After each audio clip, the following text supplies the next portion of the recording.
সমুদ্রের গভীরে লুকিয়ে থাকে অসংখ্য রহস্য, কিন্তু কিছু ঘটনা এমন হয় যা ইতিহাসের জলরেখায় আঁকা পড়ে রক্তের কালি দিয়ে। 2009 সালের সেই ভয়াল সকাল, যখন শান্ত নিরস্ত্র এক মার্কিন পণ্যবাহী জাহাজ এমভি মার্কস আলবামা অচেনা দুঃস্বপ্নে ঢেকে যায়। 145 মাইল দূরে সোমালীয় উপকূল নিঃসঙ্গ সমুদ্রে হঠাৎ উকি দেয় একদল অস্ত্রধারী জলদস্যু, আর ইতিহাসের পাতায় লেখা হয় এক নতুন অধ্যায়। এটা ছিল না শুধুই এক ছিনতাইয়ের গল্প, এটা ছিল এক ক্যাপ্টেনের অবিচল নেতৃত্ব, একজন মানুষের সাহসিকতা আর এক ক্ষুধার্ত জাতির বেদনাদায়ক প্রতিচ্ছবি, যেখানে প্রতিটি নিঃশ্বাস ছিল শেষ হওয়ার সম্ভাবনা, প্রতিটি সিদ্ধান্ত ছিল বেঁচে থাকার হাতিয়ার, আর একটি ভাঙা রাষ্ট্রের আত্মনাদ হয়ে দাঁড়ায় তরুণ সোমালি নেতা মিউজ। ভিন্ন দুই জগৎ, আর মাঝখানে সময়ের নিষ্ঠুর হিসাব। এই রুদ্ধশ্বাস 5 দিন, কিন্তু জিতেছিল সাহস, নেতৃত্ব আর মানবতা। এটা শুধুই সিনেমা নয়, এটা এক জীবন্ত ইতিহাস। চলুন তাহলে শুরু করা যাক সেই ভাসমান যুদ্ধের কাহিনী, যা দেখাবে সীমাহীন সাহস আর মানবতার আলো। গল্পের শুরুতে 28 মার্চ 2009 আমরা দেখি রিচার্ড ফিলিপস বসবাস করেন ভারমন্টের আন্ডার হিলে শহরে। তার স্ত্রী আন্দ্রেয়া আর তার 2 সন্তান ড্যান ও মারিয়া। পরিবারকে বিদায় জানিয়ে রিচার্ড রওনা হন জাহাজের নেতৃত্ব নিতে ওমানের উদ্দেশ্যে। সেখানে তিনি তার টিমের সঙ্গে যুক্ত হন। তাদের সামনে তখন সমুদ্র নয়, সামনে অপেক্ষা করছিল ইতিহাসের এক ভয়ানক অধ্যায়। সালাত বন্দরে গা ছমছমে বাতাসে দাঁড়িয়ে রিচার্ড ফিলিপস এক নিষ্প্রাণ দৃষ্টিতে তাকিয়ে আছেন সামনে ভেসে থাকা এমভি মার্কস আলবামার দিকে। এটাই তার মিশন, আর এইবারের গন্তব্য মোম্বাসা। কিন্তু গন্তব্য নয়, ঝুঁকিটাই এবার বড়। 2400 টন বাণিজ্যিক মালামাল, সঙ্গে 200 টন খাদ্য সহায়তা, বিশুদ্ধ পানীয় ও বিপুল পরিমাণ জ্বালানি। এই সবকিছু নিয়েই যখন তারা এডেন উপসাগর পেরিয়ে আফ্রিকার হর্ন ঘুরে চলেছে, ঠিক তখনই রিচার্ড অনুভব করেন এই যাত্রাটা হবে অন্যরকম কিছু। সোমালিয়া উপকূলের পাইরেট হট স্পটের খুব কাছেই যাচ্ছেন তারা, তাই আগেভাগেই নিরাপত্তা মহড়া ও জাহাজের তালাচাবির নির্দেশ জারি করেন তিনি। ওদিকে সোমালিয়ার আইল গ্রামের ধুলি আর বন্দুকের গন্ধমাখা বাতাসে আবির্ভাব ঘটে ভয়ঙ্কর জলদস্যু নেতার মিউজের। তার ঠান্ডা চোখে আগুন, সামনে একটাই লক্ষ্য, আলবামা। তার সাথে তার দলের কিছু লোক। প্রথম আক্রমণ হয় মহড়ার সময়। 2টি স্পিড বোটে করে তেড়ে আসে দস্যুরা, কিন্তু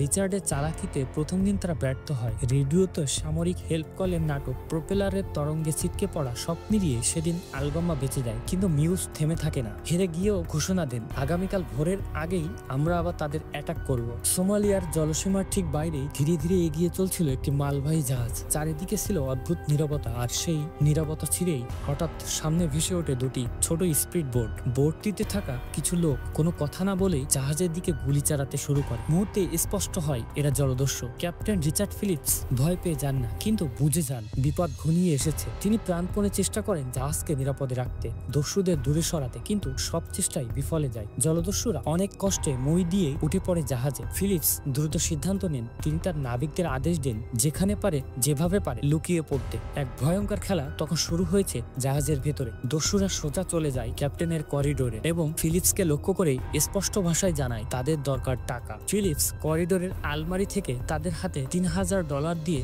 জাহাজ ছেড়ে চলে যেতে বলেন। কিন্তু মিউজের লক্ষ্য টাকা নয়, পুরো জাহাজ। সে চায় $1 মিলিয়ন মুক্তিপণ। সে ঠিক করে পুরো ক্রুকেই জিম্মি করবে মুক্তিপণের জন্য। কিন্তু যেহেতু কেউ ধরা দেয়নি, সে তল্লাশি শুরু করে জাহাজের এক প্রান্ত থেকে অন্য প্রান্তে। আর তখনই ঘটে পাল্টা আঘাত। লুকিয়ে থাকা নাবিকরা সাহস দেখিয়ে দস্যু নেতাকে কৌশলে ধরে ফেলে। ফিলিপসের দল তখন প্রস্তাব দেয় তারা যেন লাইফ বোটে করে জাহাজ ছেড়ে চলে যায়। জলদস্যুরা রাজি হয়, কিন্তু একটা শর্ত রাখে, ফিলিপসকে তারা সঙ্গে নিয়ে যাবে। তারা ক্যাপ্টেনকে জিম্মি করে লাইফ বোটে ওঠে এবং সোমালিয়ার দিকে রওনা হয়। কিন্তু এই যাত্রা আর সোজা থাকে না, কারণ তখনই দেখা দেয় মার্কিন নৌবাহিনীর জাহাজ। তারা এগিয়ে আসে, থামাতে চায় এই জলদস্যুদের, এমনকি যদি ক্যাপ্টেন ফিলিপসকেও হারাতে হয় তবুও। সেই মুহূর্তে যেন পুরো আলবামার ক্রুরা ভয়ঙ্কর জলদস্যু এবং মার্কিন নৌবাহিনী মিলে জড়িয়ে পড়ে এক রুদ্ধশ্বাস ইঁদুর বিড়াল খেলায়, যা চলতে থাকে টানা 5 দিন। ইতিমধ্যেই ইউএসএস বেইনব্রিজ জাহাজে মোতায়েন হয় প্রশিক্ষিত নেভি অফিসারদের। তারা প্রস্তুত যে কোনো মূল্যে ক্যাপ্টেন ফিলিপসকে উদ্ধার করতে। কিন্তু লাইফ বোটে আটকে থাকা ফিলিপসের জাহাজ সোমালিয়ার দিকে এগিয়ে যায় ধীরে ধীরে এক অজানা গন্তব্যের দিকে। ক্যাপ্টেন ফিলিপস তার বুদ্ধিমত্তা দিয়ে একজন জলদস্যুর চিকিৎসা করে।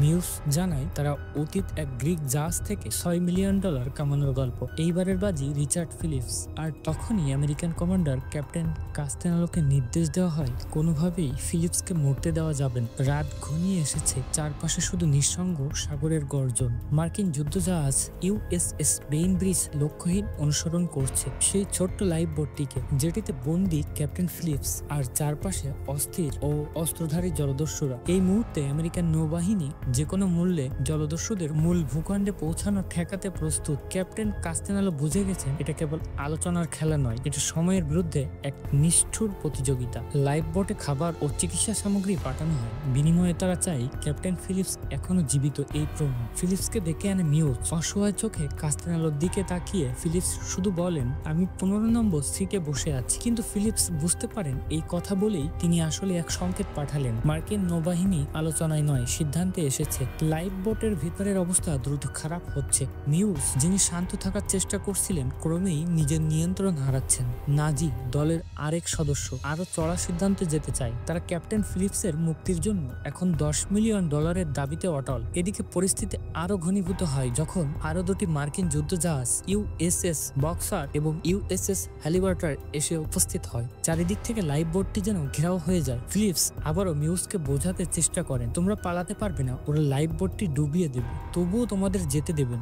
রাত আরো গভীর হয়। ক্যাপ্টেন ফিলিপস নিজের জীবন হাতে নিয়ে পালানোর চেষ্টা করেন, ঝাঁপ দেয় উত্তল সমুদ্রে, ঢেউয়ের সঙ্গে লড়াই করে সাঁতরে এগিয়ে যান যুদ্ধজাহাজের দিকে। কিন্তু নৌবাহিনী নিশ্চিত নয় সাঁতারুটা ফিলিপস কিনা। তারা গুলি চালাতেও পারে না, আবার সাহায্যও করতে পারে না। এই দ্বিধার মাঝেই জলদস্যুরা ফিলিপসকে লক্ষ্য করেই গুলি ছোড়ে। বাঁচার আশায় সাঁতরে আবার ফিরে আসে ফিলিপস। এক জলদস্যু ঝাঁপ দেয় উত্তল সমুদ্রে এবং ফিলিপসকে টেনে বোটের কাছে নিয়ে আসেন। এক নিঃশ্বাসে ক্লান্ত দেহ উঠে পড়ল লাইফ বোটে। এদিকে মিউজ, যার মাঝে এখনো কিছুটা মানবিকতা বেঁচে আছে, নাজিকে ফিলিপসকে গুলি করতে বাধা দেয়, কিন্তু কতক্ষণ ধরে রাখতে পারবে সে? তারা জানে না মার্কিন নৌবাহিনী সিল টিম ইতিমধ্যেই প্যারাসুট নিয়ে নামছে, অপারেশনের প্রস্তুতি নিচ্ছে। এক নিঃশব্দ ঝড় ঘনিয়ে আসছে। রাতের অন্ধকারে হঠাৎ করে আকাশ ছোঁয়া গর্জন। একটি সিল হেলিকপ্টার নিচে নামতে শুরু করে। লাইফ বোটের কাছাকাছি এসে শব্দ করে আকাশ ছোঁয়া গর্জন। জলদস্যুরা চমকে ওঠে, আতঙ্কে তারা নিজেকে ঢেকে নেয়। মিউজ তখন বন্দুকের নল ধরে ফিলিপসের দিকে সুতার মতো আঁকড়ে ধরে। 3 জন মার্কিন নৌবাহিনীর সিল স্নাইপাররা একযোগে লাইফ বোটের চারপাশে অবস্থান নেয়। তাদের নিশানা ঠিক জলদস্যুরা। ক্যাপ্টেন কাস্তেনালো এবং সিলরা চেষ্টা করে জলদস্যুদের সঙ্গে শান্তিপূর্ণ আলোচনা করার। অবশেষে লাইফ বোটটি ধীরে ধীরে টেনে নেওয়া হয় নৌযানে। ক্যাপ্টেন কাস্তেনালো জানান মিউজের গোত্রের প্রবীণরাও এখানে উপস্থিত। তারা আলোচনা করে মুক্তিপণের বিষয়টি সিদ্ধান্ত নেবেন। এই খবর শুনে মিউজ কিছুতেই বিরত থাকেন না। সে বিশ্বাস করে বংশের প্রবীণদের সঙ্গে আলোচনায় সে মুক্তি পাবে। সে নৌবাহিনীর বেইন ব্রিজে উঠতে রাজি হয়। লাইফ বোটের পরিস্থিতি কিছুটা অশান্ত।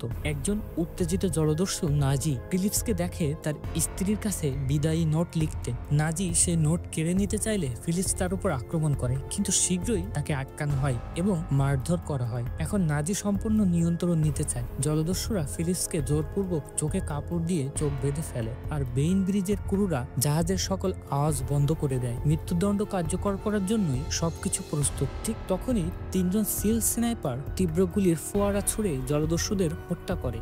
একসঙ্গে একে একে গুলি করেই তাদের শেষ নিঃশ্বাস আটকে দেয় তারা। বেইন ব্রিজে মিউজকে আটক করা হয়। জলদস্যুতার অভিযোগে তার বিরুদ্ধে মামলা হয়, আর ফিলিপসকে উদ্ধার করে প্রয়োজনীয় চিকিৎসা দেওয়া হয়। ফিলিপস হতবাক, দিশেহারা, কিন্তু জীবিত। জীবনের জন্য ধন্যবাদ জানায় তার উদ্ধারকারী দলের প্রতি। 17 এপ্রিল রিচার্ড ফিলিপস তার পরিবারে ফিরে আসে, আর মিউজকে জলদস্যুতার দণ্ড হিসেবে দোষী সাব্যস্ত করা হয়। ইন্ডিয়ান 33 বছরের কঠোর কারাদণ্ডে ভুগতে হয় তাকে। সো বন্ধুরা, ভিডিওটি ভালো লেগে থাকলে একটি লাইক এবং একটি কমেন্ট করতে পারেন, আর পরবর্তী ভিডিও পাওয়ার জন্য চ্যানেলটি সাবস্ক্রাইব করুন।